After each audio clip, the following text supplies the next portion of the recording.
Hey there, this is Arjuna, this is Ravi. This is a LuZo production, LuZo review on Voltron. Legendary Defenders. Thank you. A Netflix original show in collaboration with DreamWorks Animations. Yes. Yeah. In the pilot film, so Shiro comes crashing back down to Earth after being captured or abducted on but on a mission to the moon, I believe. Pluto. Yeah. The mission to Pluto. The furthest they've ever been. The furthest humanity's ever been in this world, and he's captured, obviously, by the Golra Empire. And then about a year or so later, comes crashing back to Earth, and all of these characters come to this point to rescue them for their own various reasons, and that kind of like sets everything into motion. The first episode, it was very fun. It was funny, yes, but at the same time, it had a lot of heart in terms of the characters. The story overall, it was very interesting. It kept my attention. And that's why I think we were like, okay, let's just go right through it, because it surprised me quite a bit. I like Lance personally. He was kind of introduced in the movie as the first character you get to really know. You know, he's kind of that goofy everyman almost. So my favorite character, I think, is Koran. Oh, the princess's personal aide, second in command. Sure. Just because he's voiced by Ray's Darby, the manager, and he's the manager in Flight of the Conchords. Funny guy. His voice is very distinctive.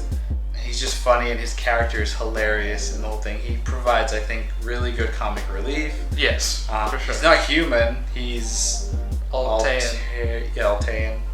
So I have all 5 lions. They all have, throughout the show, different powers and abilities that are revealed. Sure. You know, based on situations that the paladins get into. So I think for me, my favorite is Keith's sword.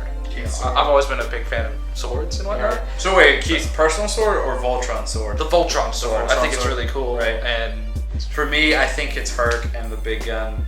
It's the episode where there's the Golra robot attacking. That's right. And it has the weapons all on its arm, shooting out tons and tons of lasers. So they have to use the cannon to shoot it all at once, which was really cool.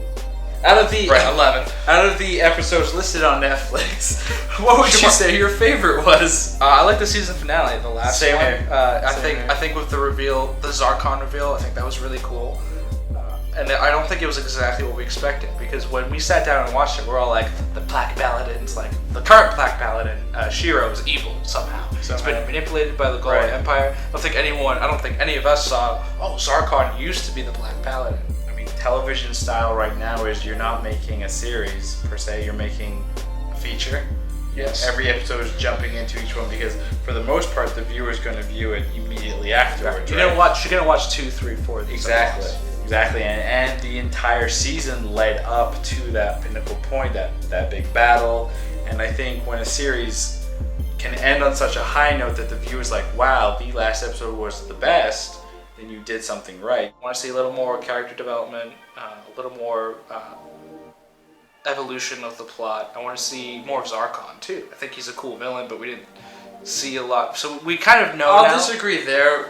With him. We got just enough, because chances are we're probably, I think, going to get more on his back. I would hope so. I hope season 2 kind of delves into, what... I would love it if we actually start with him. That'd be cool.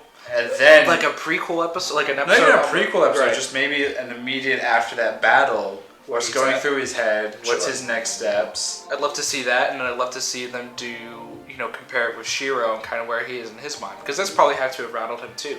He's lost essentially a year of memories. He doesn't really know. He's kind of pieced it together that he was a gladiator and whatnot, and might have done some terrible things, but he doesn't remember. He's under a line that he can't fully control, but the main bad guy that they're fighting can control like that. But anyone that's ever liked Gundam before, or Zoids, or any of those type of teenage boy shows of big robots throwing themselves at each other, definitely a worthwhile investment in your time. If you have 8 hours free in your life, I say sit down and watch this. It's on Netflix. It's part of the reason Netflix was invented. Overall, I think, yes, we definitely recommend it. Thumbs up all around. This has been Arjuna. This has been Ravi. This is LuZo Review.